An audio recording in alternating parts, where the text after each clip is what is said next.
بسم اللہ الرحمن الرحیم۔ ایک ایسی بات ہے کہ جب بھی میں اس قرآن کے اس مقام سے گزرتی ہوں تو مجھے بہت حیا آتی ہے اور شرم آ جاتی ہے نا کہ پتہ نہیں ہم لوگوں کے فعل اور ظرف کیسے ہیں کہ حضرت عائشہ فرماتی ہیں کہ حضرت ابو بکر نے قسم کھا لی تھی کہ وہ آئندہ مصطح بن اساسہ جن کی وہ مالی امداد کیا کرتے تھے کہ وہ امداد کو روک دیں گے، کیونکہ وہ بھی واقع افق میں پیش تھے۔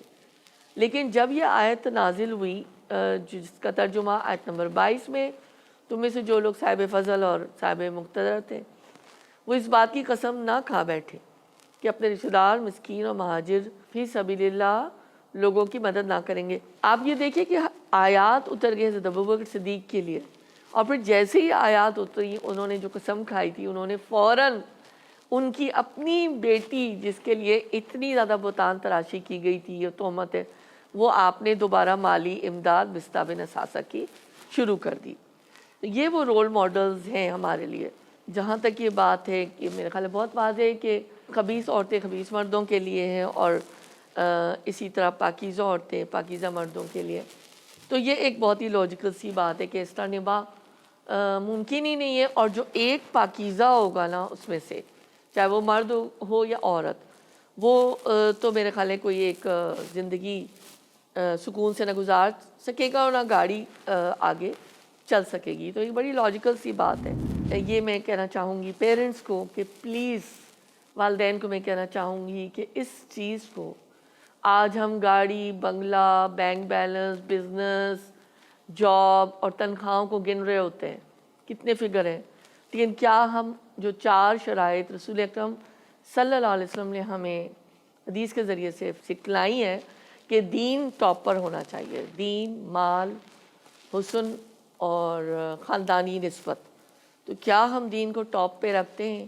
ایسی بات نہیں کہ آج کل ایسے لوگ نہیں ہیں، ایسے لوگ موجود ہیں۔ تو دین کو اور پاکیزگی کو جو ہے اپنا معیار بنائیں۔ يا أيها الذين آمنوا لا تدخلوا بيوتا غير بيوتكم حتى تستأنسوا وتسلموا على أهلها ذلكم خير لكم لعلكم تذكرون فإن لم تجدوا فيها أحدا فلا تدخلوها حتى يؤذن لكم وإن قيل لكم ارجعوا فارجعوا هو أزكى لكم والله بما تعملون عليم ليس عليكم جناح أن تدخلوا بيوتا غير مسكونة فيها متاع لكم والله يعلم ما تبدون وما تكتمون۔ آیت نمبر 27-29 میں اللہ تعالیٰ نے یہاں پہ اگلا حکم جو آ رہا ہے وہ یہ ہے کہ بغیر اجازت گھروں میں داخل نہ ہو۔ اے لوگوں جو ایمان لائے ہو، اپنے گھروں کے سوا دوسرے گھروں میں داخل نہ ہوا کرو جب تک کہ گھر والوں کی رضا نہ لے لو اور گھر والوں پر سلام نہ بھیج لو۔ یہ طریقہ تمہارے لیے بہتر ہے، توقع ہے کہ تم اس کا خیال رکھو گے۔ اس کو کہا جاتا ہے حکم استئذان، یعنی سلام لے کر پھر گھر میں آؤ، پھر اگر وہاں کسی کو نہ پاؤ تو داخل نہ ہو جب تک کہ تم کو اجازت نہ دے دی جائے، اور اگر تم سے یہ کہا جائے کہ واپس چلے جاؤ تو یہ تمہارے لیے زیادہ پاکیزہ طریقہ ہے۔ یہ بات اللہ تعالیٰ یہاں پہ بڑا ایک پرائیویسی کا ایک جو پوائنٹ ہے نا، تو ہم جو اپنی پریویسی جو بھی ہم جس طرح سے پروناؤنس کرتے ہیں، کہتے ہیں کہ this is my private life, this is my home, تو اسلام جو پرائیویسی کا دیکھیں کتنا خیال کرتا ہے۔ لیکن میرے خیال میں اگر ہم تو کوئی کال بھی نہ اٹینڈ کریں تو ہم اس کو 3 باتیں پہلے سناتے ہیں کہ آپ نے میری کال اٹینڈ نہیں کی۔ تو اللہ تعالیٰ تو یہاں پہ یہ کہہ رہے ہیں اگر کوئی نہیں ہے اور اگر جواب نہیں آیا تو تم لوٹ جاؤ۔ بسر کا حکم مردوں کے لیے پہلے آیا ہے۔ جناب جتنے مرد حضرات ہیں، نوجوان لڑکے ہیں یا جس بھی ایج کے ہیں، پلیز یہ دیکھیے کہ غصے بسر کا حکم میں نے ابتدائیے میں بھی بتایا پہلے مردوں کو آیا۔ اے نبی صلی اللہ علیہ وسلم، مومن مردوں سے کہہ دیجئے کہ اپنی نظریں بچا کر رکھیں اور اپنی شرم گاہوں کی حفاظت کریں، یہ ان کے لیے زیادہ پاکیزہ طریقہ ہے۔ جو کچھ وہ کرتے ہیں اللہ اس سے باخبر ہے۔ یا اللہ نے وارن بھی کر دیا کہ میاں تم جو کچھ بھی کر رہے ہو، کیونکہ اللہ کو تو سب کچھ پتہ ہے نا، تو اللہ تعالیٰ یہاں پہ یہ بتا رہے ہیں کہ اپنی نظریں جھکا کے رکھو۔ اس کا مطلب یہ نہیں ہے کہ خدا نہ سب مریضانہ چال چل کے اور نظریں جھکا کر اب نارمل طریقے سے آپ چلنا شروع کر دیں، ہرگز یہ مطلب نہیں ہے۔ مطلب یہ ہے کہ آپ اپنی نظروں کی حفاظت فرمائیے کہ کہاں آپ کی نظر ہونی چاہیے اور کہاں آپ کی نظر نہیں ہونی چاہیے۔ میڈیا کے اندر بھی جو فلمیں ہیں، جو ڈرامے ہیں، انٹرنیٹ کے اندر، ہر جگہ اس کے اندر بھی جو ہے نا آپ کو اپنی نظر کی حفاظت کرنی ہے۔ یعنی اگر کوئی معصوم سا ڈرامہ بھی آ رہا ہے اور اس کا کوئی ہیرو ہیروئن آپ کو بہت پسند ہے تو یہ حکم وہاں بھی لاگو ہوگا۔ ہمارے یہاں تو فوراً اسٹیٹس بنا لیا جاتا ہے، جو آپ کو پسند ہوتے ہیں ہیرو ہیروئنز، یا پھر اس کا پروفائل فوٹو بنا لیا جاتا ہے۔ تو یہ نہیں، یہ غصِ بصر یہاں بھی ہوگا۔ اور میں سمجھتی ہوں یہ معاملہ آپ کے اور آپ کے اللہ کے درمیان ہے، کیونکہ سوائے اللہ اور فرشتوں کے اور کوئی نہیں جانتا کہ آپ کی نظر کہاں جا رہی ہے۔ تو یہ آپ کو یہ کرنا ہوگا۔ آپ کا ارشاد ہے کہ آدمی اپنے تمام حواس سے زنا کرتا ہے۔ حواس کا مطلب ہے اسپیشل سینسز۔ دیکھنا آنکھوں کی زنا ہے، لگاوٹ کی بات چیت زبان کی زنا ہے، آواز سے لذت لینا کانوں کی زنا ہے، ہاتھ لگانا اور ناجائز مقصد کے لیے چلنا ہاتھ پاؤں کی زنا ہے۔ یعنی آپ کسی غلط جگہ جا رہے ہیں، پب میں جا رہے ہیں، یہ بدکاری کی ساری تمہیدیں جب پوری ہو جاتی ہیں تب شرمگاہ یا تو اس کی تکمیل کر دیتی ہے یا تکمیل کرنے سے رہ جاتی ہے۔ اچھا جناب، یہ بخاری و مسلم ابو داؤد کی ہے۔ اسی طرح کی احادیث آپ کو بے شمار جگہ پر نظر آئیں گی، تفاسیر میں بھری پڑی ہیں۔ ایک مسند احمد کی ایک اور حدیث ہے کہ رسول اکرم صلی اللہ علیہ وآلہ وسلم فرماتے ہیں کہ جس مسلمان کی نگاہ عورت کے حسن پر پڑے اور وہ نگاہ ہٹا لے تو اللہ اس کی عبادت میں لطف اور لذت پیدا کر دیتا ہے۔ اچھا، اب اس کے اگزامپل میں یہ دینا چاہ رہی ہوں کہ جب تک کہ آپ کسی کے نکاح میں نہیں ہیں، مرد اور عورت، لڑکا اور لڑکی، تو آپ کی انگیجمنٹ ہو گئی ہے یا آج کل مطلب یا فرینڈشپ ہے اپوزٹ جینڈر سے، بات چیت ہو رہی ہے، ایون چیٹس اس حوالے سے، یعنی ضرورت کی تو بات ظاہر ہو سکتی ہے، وہ تو آج کل ٹیکنالوجی کا دور ہے، لیکن اس نیت سے صرف ظاہر ہے کہ وہ شیطان اس میں اور لطف پیدا کر دیتا ہے جب نامحرم دو آپس میں ہوتے ہیں۔ حدیث میں کہا گیا ہے کہ جہاں پہ دو نامحرم یعنی ایک مرد اور عورت اکٹھے ہوتے ہیں، تیسرا شیطان ہوتا ہے۔ اے نبی، مومن عورتوں سے کہہ دیجئے کہ اپنی نظریں بچا کر رکھیں اور اپنی شرمگاہوں کی حفاظت کریں اور اپنا بناؤ سنگار نہ دکھائیں بجز اس کے جو خود ظاہر ہو جائے، اور اپنی سینوں پر اپنی اوڑھنیوں کے آنچل ڈالے رہے۔ وہ اپنا بناؤ سنگار نہ ظاہر کریں مگر ان لوگوں کے سامنے۔ اب پوری لسٹ آ گئی ہے۔ شوہر باپ، شوہروں کے باپ یعنی سسر، اپنے بیٹے، شوہروں کے بیٹے، بھائی، بھائیوں کے بیٹے، بھتیجے، بہنوں کے بیٹے، بھانجے، اپنے میل جول کی عورتیں، اپنے مملوک اور وہ زیر دست مرد جو کسی اور قسم کی غرض نہ رکھتے ہو، وہ بچے جو عورتوں کی پوشیدہ باتوں سے ابھی واقف نہ ہوئے ہوں، نہ وہ اپنے پاؤں زمین پر مارتے ہوئے چلیں کہ جو زینت انہوں نے چھپا کر رکھی اس کا لوگوں کو علم ہو جائے۔ اے مومنو، تم سب مل کر اللہ سے توبہ طلب کرو، توقع ہے کہ تم فلاح پاؤ۔ تو یہ جو ہے نا 30-31 سورہ نور کی آیات، یہ خاص اس حوالے سے ہے۔ یہاں پر پہلے مردوں کے لیے حکم آیا تھا کہ غصے بصر یعنی اپنی نگاہوں کی حفاظت کرنی ہے، تو یہاں پر عورتوں کے لیے حکم آیا کہ اپنی نظروں کو بچا کر رکھیں، یعنی ارادتاً غیر مردوں کو دیکھنا یا اگر نگاہ پڑ جائے تو پھر ہٹا لینا، اور دوسروں کے سطر کو بھی دیکھنے سے پرہیز کرنا چاہیے۔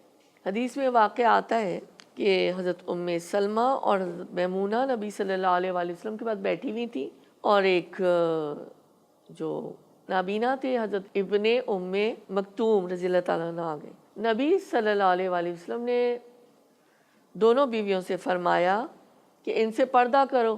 بیویوں نے عرض کیا یا رسول اللہ صلی اللہ علیہ وآلہ وسلم یہ تو اندھے نہیں ہیں, نہ یہ ہمیں دیکھیں گے نہ پہچانیں گے. تو آپ نے فرمایا کیا تم دونوں بھی اندھی ہو, کیا تم انہیں نہیں دیکھتی؟ حضرت ام سلمہ تصریح کرتی ہیں کہ یہ واقعہ اس زمانے کا ہے جب پردے کا حکم آ چکا تھا. احمد, ابو داؤد اور ترمذی کی حدیث. پھر اس کے علاوہ جو ہے اس معاملے میں مطلب احکام ہے کہ عورت کے ستر کی حدود مردوں سے مختلف ہے. عورت کا ستر یعنی چھپانے کی جگہ مردوں کے لیے الگ ہے اور عورتوں کے لیے الگ ہے. مردوں کے لیے عورت کا ستر ہاتھ اور منہ کے سوا اس کا پورا جسم ہے, جسے شوہر کے سوا کسی دوسرے مرد حتیٰ کہ بھائی اور باپ کے سامنے بھی کھولنا جائز نہیں. عورت کو ایسا باریک یا چست لباس بھی نہ پہننا چاہیے جس سے بدن اندر سے جھلکے یا بدن کی ساکھ نمایاں ہو. عورت کے لیے عورت کی سطر کی حدود وہی ہیں جو مرد کے لیے مرد کی سطر کی حدود ہے, یعنی ناف اور گھٹنے کے درمیان کا حصہ. اور اس کا مطلب یہ بھی نہیں کہ عورت جو ہے عورت کے سامنے یعنی نیم برہنہ رہے, بلکہ مطلب یہ ہے کہ ناف اور گھٹنے کے درمیان کا حصہ ڈھانکنا فرض ہے اور دوسرے حصوں کے ڈھانکنے میں رعایت ہے. بناؤ سنگار کا جو ترجمہ ہے مولانا نے زینت سے کیا ہے اور اس کا دوسرا لفظ آرائش بھی ہے. یعنی اس زینت کے اندر خوشنما کپڑے, زیور, منہ, ہاتھ, پاؤں وغیرہ کی مختلف آرائشیں ہیں جو عام طور پہ خواتین کیا کرتی ہیں. اور اس کے اندر آج کل کے زمانے کا میک اپ بھی شامل ہے. اللہ تعالیٰ یہاں پہ یہ بتا رہے ہیں کہ جہاں اللہ تعالیٰ نے یہ کہا لا یبدین زینتہن, یعنی وہ اپنی آرائش و زیبائش کو ظاہر نہ کریں اور سوائے یہ کہ خود ظاہر ہو جائے. یعنی اس کا مطلب یہ ہے کہ جیسے اگر کوئی چادر پہنی ہے تو ہوا سے اڑ گئی, یا آپ کو ڈاکٹر کے پاس جانا ہے, یا آپ کی کوئی سرجری ہے, اس قسم کی چیزیں تو وہ تو ایکسیپشنز میں آ جائیں گی نا. یہاں میں آپ کو ایک موٹی موٹی جو ہے باتیں بتا رہی ہوں کہ ستر اور حجاب دو الگ چیزیں ہیں. ستر تو وہ چیز ہے جسے محرم مردوں کے سامنے کھولنا بھی ناجائز ہے. حجاب ستر سے ایک لیول آگے کی چیز ہے جسے عورتوں اور غیر محرم مردوں کے درمیان حائل کیا گیا ہے, اور یہاں بحث ستر کی نہیں بلکہ احکام حجاب کی ہے. مطلب یہ کہ حجاب وہ چیز ہے جب آپ گھر سے باہر آپ جب نکلیں تو آپ کا کس طرح سے آپ اپنے آپ کو کور کریں گی, یا پھر گھر میں اگر کوئی نامحرم آ گئے تو آپ کیسے کور کریں گی. تو یہ دونوں کا فرق ہے. جب یہاں پر اللہ تعالیٰ نے یہ بتایا کہ اپنے آپ کو اچھی طرح سے کس طرح سے دوپٹے سے کور کرنا ہے, تو حضرت عائشہ فرماتی ہیں کہ جب یہ آیات نازل ہوئی سورہ نور کی جب نازل ہوئی تو رسول اللہ صلی اللہ علیہ وآلہ وسلم سے ان آیات کو سن کر لوگ اپنے گھروں کی طرف پلٹے اور انہوں نے اپنی بیویوں, بیٹیوں, بہنوں کو یہ آیات سنائی. انصار کی عورتوں میں سے کوئی ایک عورت ایسی نہ تھی جو یہ الفاظ سن کر اپنی جگہ بیٹھی رہ گئی ہو. ہر ایک اٹھی, کسی نے اپنا کوئی کمر پٹا کھول لیا, کسی نے چادر اٹھا کر پھاڑ لی اور فوراً اس کا دوپٹہ بنا لیا. دوسرے روز صبح کی نماز کے وقت جب عورتیں مسجد نبوی آئیں تو وہ سب اسی انداز میں دوپٹے اوڑھی ہوئی تھی. اگلا حکم جو ہم نے تمہید میں بھی اس کے بارے میں بات کی تھی, اس کا ترجمہ میں آپ کے سامنے رکھتی ہوں. یہ آیت نمبر ہے 32. وَأَنكِحُوا الْأَيَامَ مِنكُمْ وَالصَّالِحِينَ مِنْ عِبَادِكُمْ وَإِمَائِكُمْ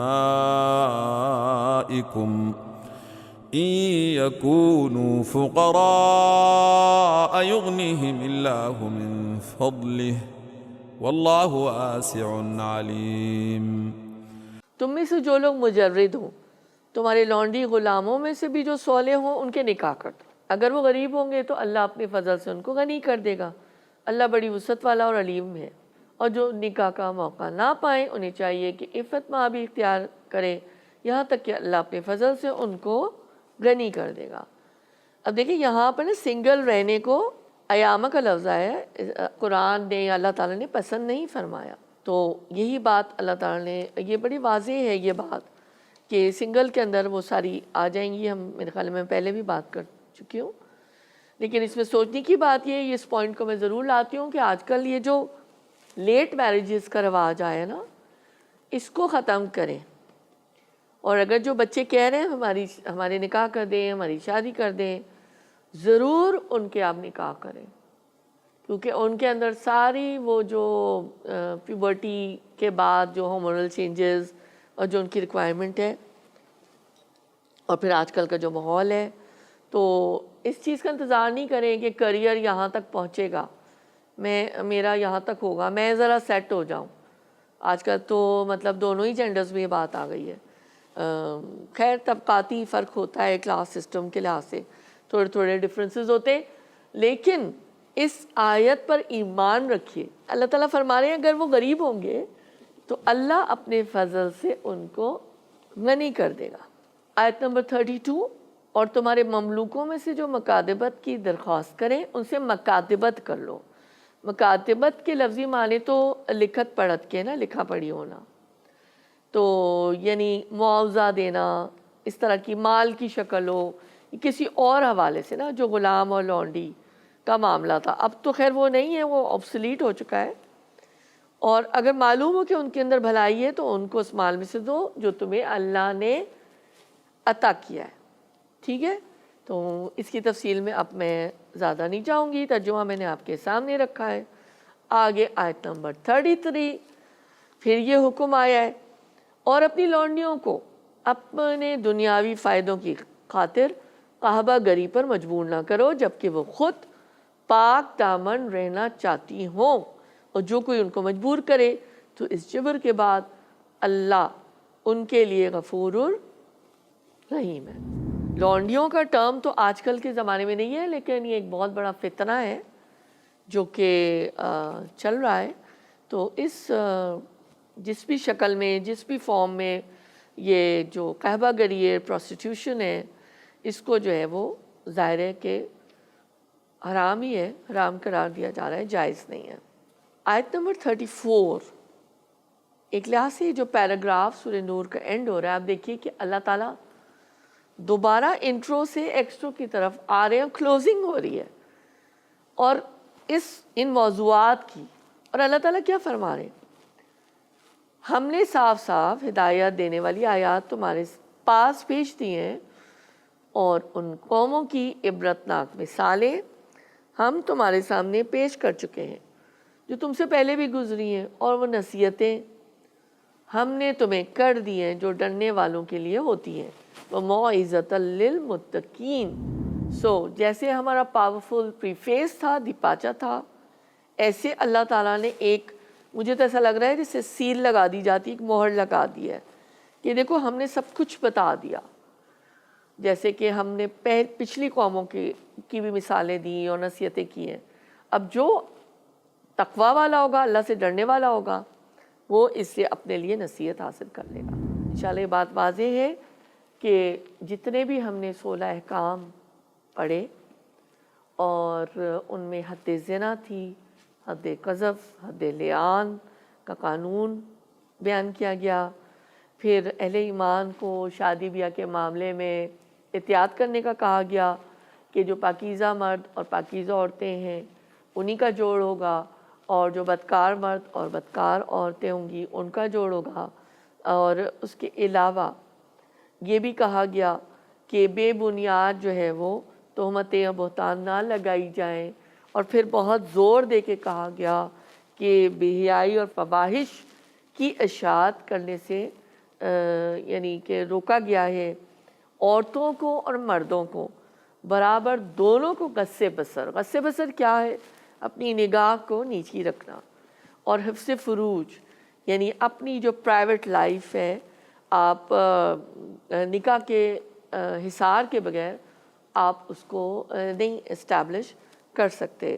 عورتوں کے لیے زینت کے اور پردے کے جو احکام ہیں وہ آئے، حدود قائم کی گئی ہیں کہ کس طرح سے آپ نے اپنے دوپٹے کو اوڑھنا ہے، اور تفسیر میں نے بیسک چیزیں آپ کو بتائی ہیں کہ سطر کیا چیز ہے، حجاب کیا چیز ہے، اور عورتوں کے لیے عورتوں کا سطر، مردوں کے لیے مردوں کے سطر کی کیا ڈیفینیشنز ہیں.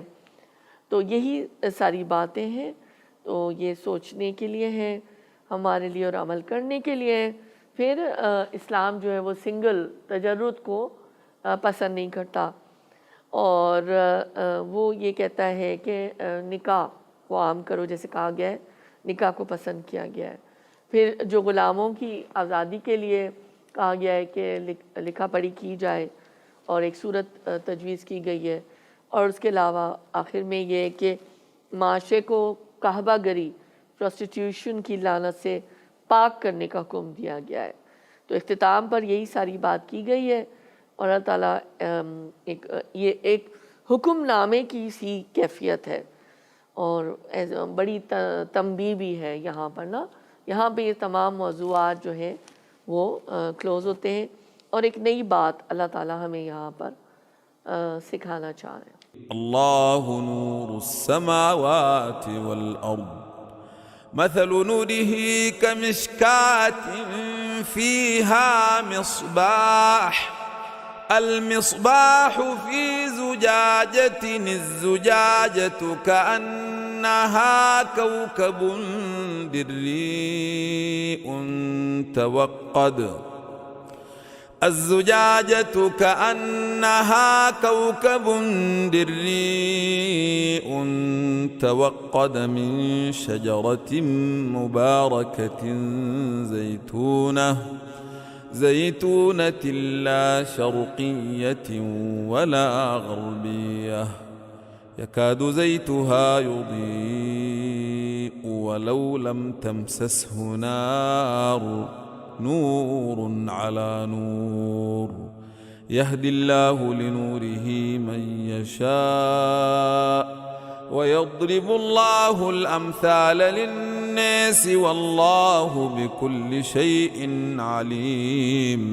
اللہ تعالیٰ آسمانوں اور زمین کا نور ہے. کائنات میں اس نور کی مثال ایسی ہے جیسے ایک طاق میں چراغ رکھا ہوا ہو.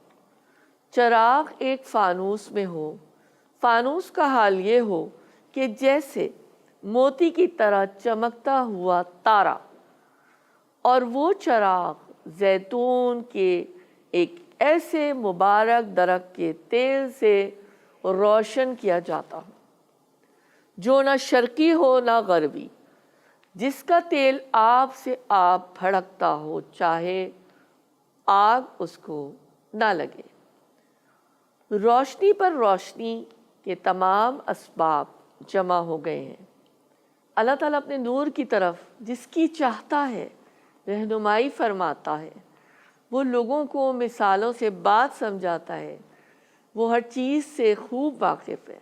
رجال لا تلهيهم تجارة ولا بيع عن ذكر الله وإقام الصلاة وإيتاء الزكاة يخافون يوما تتقلب فيه القلوب والأبصار ليجزيهم الله أحسن ما عملوا ويزيدهم من فضله والله يرزق من يشاء بغير حساب.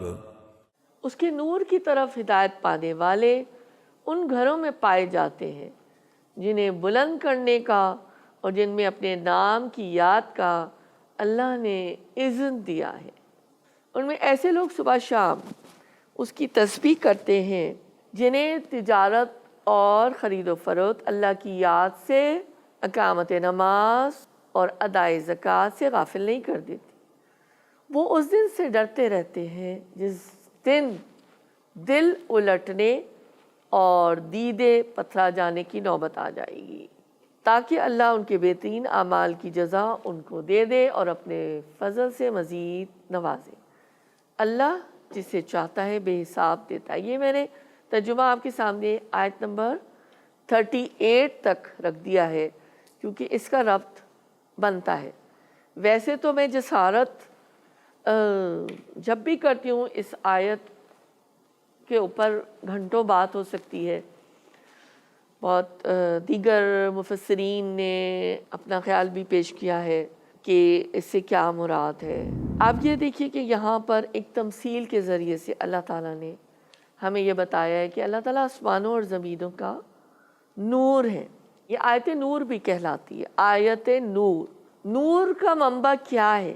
صرف اور صرف اللہ کی ذات مبارک ہے۔ اس نور کو علم کے لیے بھی استعمال کیا جاتا ہے، یہ نور ہدایت کے لیے بھی کہا جاتا ہے، اور یہ نور علم کا، ایمان کا وہ نور ہو جاتا ہے بھی کہا جاتا ہے جو اللہ تعالیٰ مومن کے دل میں ڈالتے ہیں۔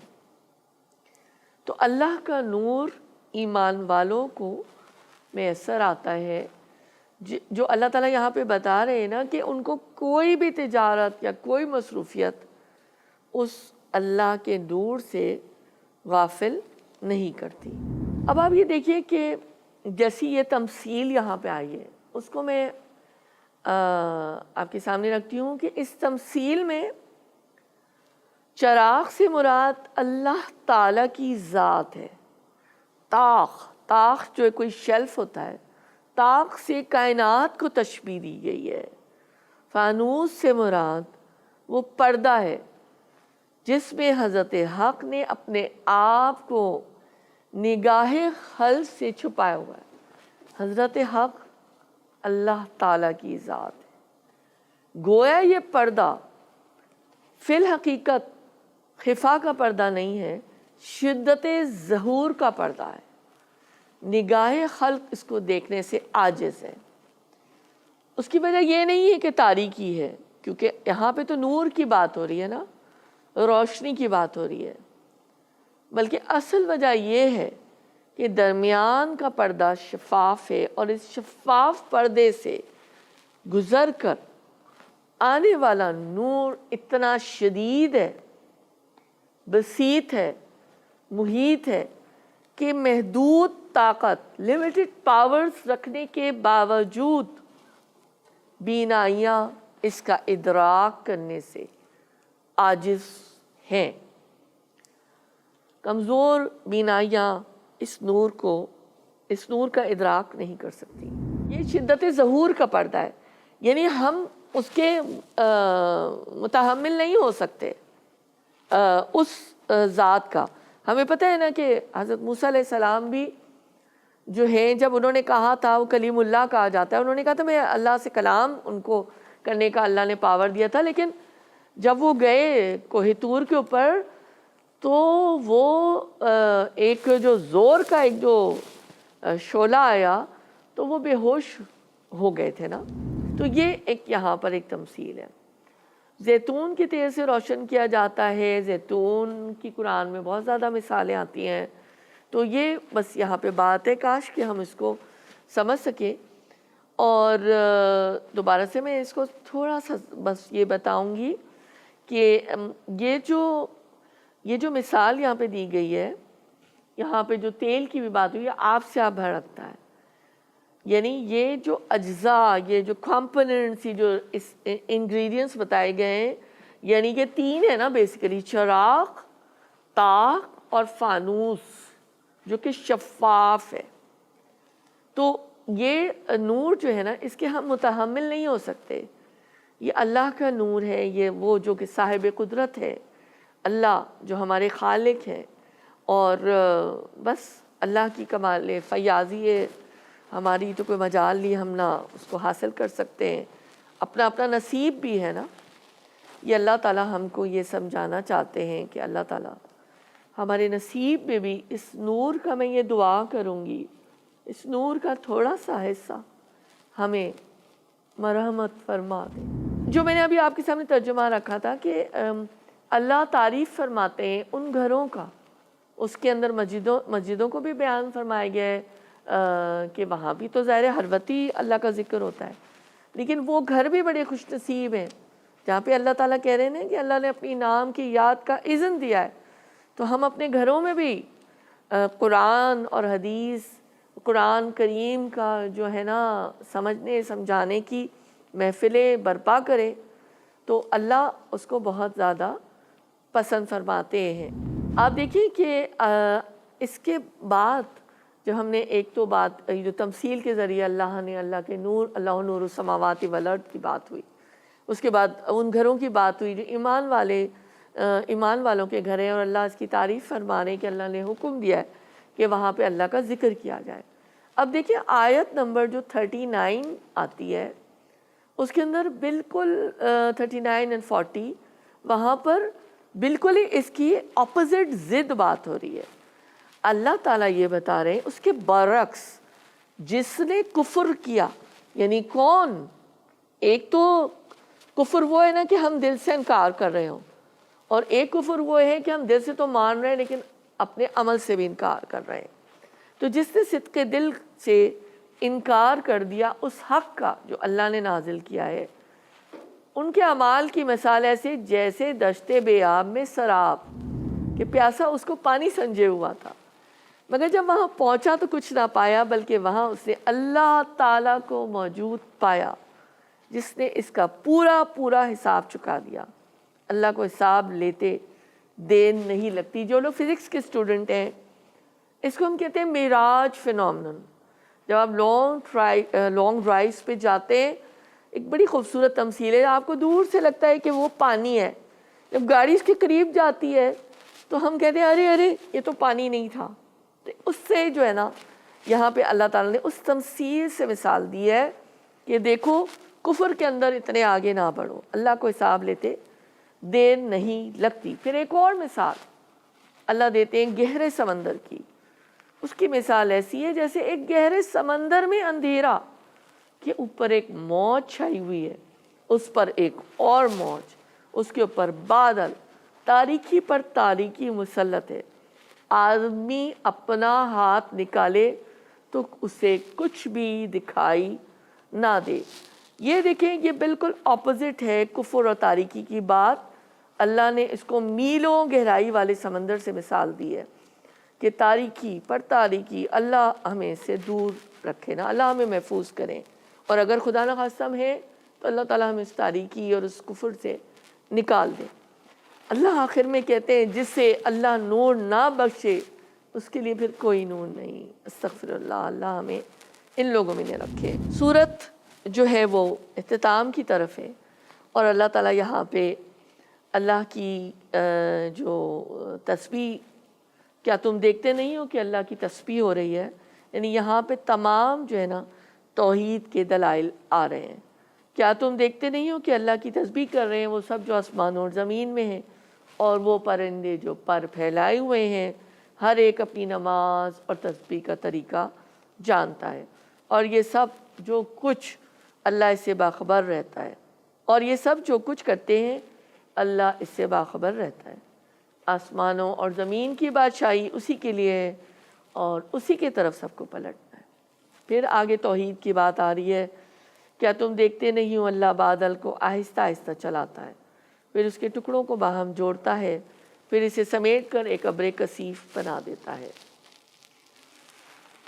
پھر تم دیکھتے ہو کہ اس کے خول میں سے بارش کے قطرے ٹپکتے چلے آتے ہیں، اور وہ آسمان سے ان پہاڑوں کی بدولت جو اس سے بلند ہے اولے برساتا ہے، پھر جسے چاہتا ہے ان کا نقصان پہنچاتا ہے، جسے چاہتا ہے ان سے بچا لیتا ہے۔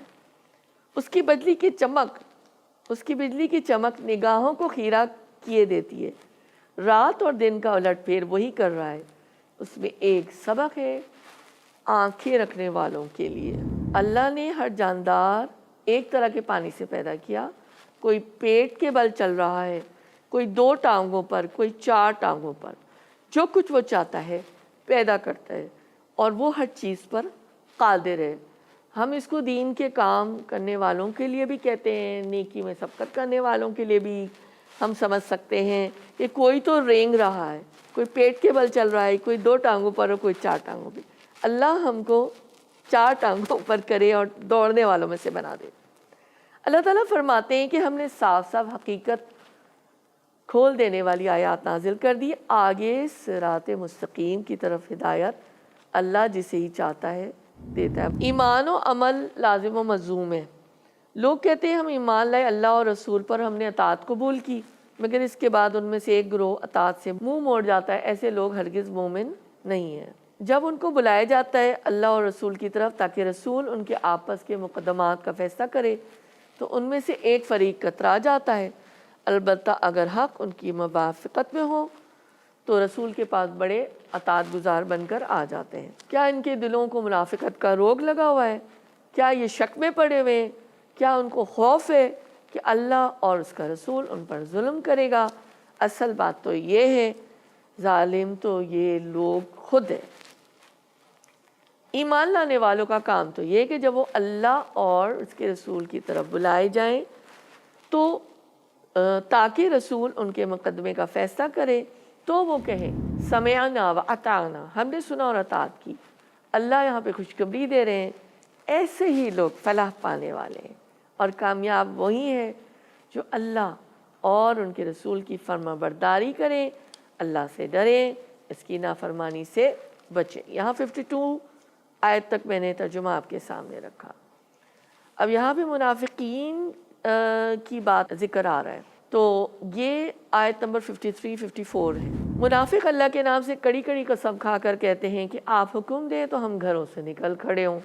ان سے کہو قسمیں نہ کھاؤ، تمہاری اطاعت کا حال تو ہم کو معلوم ہے، تمہارے کرتوتوں سے اللہ بے خبر نہیں ہے۔ کہو اللہ کی مطیع بنو اور رسول کے فرمانبردار بنو، لیکن اگر تم منہ پھیرتے ہو تو خوب سمجھ لو کہ رسول پر جس فرض کا بار رکھا گیا ہے اس کا ذمہ دار وہ ہے، اور تم پر جس فرض کا بار ڈالا گیا اس کے ذمہ دار تم اس کی اطاعت کرو گے تو تم خود ہی ہدایت پاؤ گے، ورنہ رسول کی ذمہ داری اس سے زیادہ کچھ نہیں کہ صاف صاف حکم پہنچا دے۔ یہاں پہ آیت نمبر 55 میں ایک لفظ آ رہا ہے عربی کا، لَيَسْتَخْلِفَنَّهُمْ فِي الْأَرْضِ۔ اللہ نے وعدہ فرمایا ہے تم سے ان لوگوں کے ساتھ جو ایمان لائیں اور نیک عمل کریں کہ وہ ان کو اس طرح زمین میں خلیفہ بنائے گا جس طرح ان سے پہلے گزرے ہوئے لوگوں کو بنا چکا ہے۔ ان کے لیے ان کے اس دین کو مضبوط بنیادوں پر قائم کر دے گا جسے اللہ تعالیٰ نے ان کے حق میں پسند کیا ہے، اور ان کی موجودہ حالت خوف کو امن میں بدل دے گا۔ بس وہ میری بندگی کرے، میرے ساتھ کسی کو شریک نہ کرے، اور جو اس کے بعد کفر کرے گا تو ایسے ہی لوگ فاسق ہیں۔ یہ آیت نمبر 55 تک میں نے آپ کے سامنے ترجمہ رکھا ہے۔ دیکھیے سوچنے کی بات یہ، اللہ تعالیٰ تو یہاں پر ہم کو کہہ رہے ہیں کہ ہم تمہیں زمین کی خلافت دینے کو تیار ہیں۔ اللہ تعالیٰ نے شروع میں ہی ہم جیسی قرآن پاک شروع ہوتا ہے اللہ کہتے ہیں کہ میں نے تم کو خلیفہ بنا دیا تھا اس ارض میں، زمین پر۔ اللہ نے جو مسلمانوں کو خلافت عطا کرنے کا وعدہ کیا ہے وہ محض مردم شماری یا جو سینسس ہوتا ہے اس کے نام کے مسلمان نہیں چاہیے، بلکہ اللہ کو مسلمان، سچے مسلمان چاہیے جو اللہ کی بندگی اور غلامی میں اپنے آپ کو دے دیں اور سر تسلیم خم کر دیں۔ اللہ ہمیں ایسے لوگوں میں اللہ تعالیٰ ہمارا نام لکھ لے۔ اب آپ یہ دیکھیے پھر اللہ کہتے ہیں نماز قائم کرو، زکوٰۃ دو، رسول کی اطاعت کرو، امید ہے کہ تم پر رحم کیا جائے گا۔ جو لوگ کفر کر رہے ہیں وہ اس غلط فہمی میں نہ رہیں کہ زمین میں وہ اللہ کو عاجز کر دیں گے، ان کا ٹھکانہ دوزخ ہے اور وہ بڑا ہی برا ٹھکانہ ہے۔ یہ آیت نمبر 57 کا ترجمہ ہے، میرا خیال ہے بالکل واضح ہے۔ اب آپ یہ دیکھیے کہ اگلا حکم آیا ہے بیڈ روم کے احکام، جو ہم نے انٹرو میں بھی پڑھا تھا۔ اے لوگوں جو ایمان لائے ہو، لازم ہے کہ تمہارے مملوک، تمہارے وہ بچے جو ابھی عقل کی حد کو نہیں پہنچے ہیں، 3 اوقات میں اجازت لے کر تمہارے پاس آیا کرے، صبح کی نماز سے پہلے، دوپہر کو جبکہ تم کپڑے اتار کر رکھ دیتے ہو، اور عشاء کی نماز کے بعد۔ یہ 3 وقت تمہارے لیے پردے کے وقت ہیں، اس کے بعد وہ بلا اجازت آئیں تو تم پر کوئی گناہ نہیں ہے، نہ ان پر۔ تمہیں تو ایک دوسرے کے پاس بار بار آنا ہی ہوتا ہے۔ اسی طرح اللہ تمہارے لیے اپنے ارشادات کی توضیح کرتا ہے اور وہ علیم و حکیم ہے۔ اور جب تمہارے بچے عقل کی حد کو پہنچ جائیں تو چاہیے اسی طرح اجازت لے کر آیا کریں جس طرح ان کے بڑے اجازت لیتے رہے تھے۔ اس طرح اللہ اپنی آیات تمہارے سامنے کھولتا ہے اور وہ علیم و حکیم ہے۔ اور جو عورتیں جوانی سے گزر بیٹھی ہوں، نکاح کی امیدوار نہ ہو، اگر وہ اپنی چادریں اتار کر رکھ دیں تو ان پر کوئی گناہ نہیں، بشرط یہ کہ وہ اپنی زینت کی نمائش کرنے والی نہ ہو، تاہم وہ بھی حیاداری برتیں تو ان کے حق میں اچھا ہے۔ اللہ تعالی سب کچھ سننے والا اور جاننے والا ہے۔ یہاں پہ یہ کہا گیا ہے کہ وہ اپنی زینت کی نمائش کرنے والی نہ ہو، اور تبرج کا لفظ یوز کیا گیا ہے۔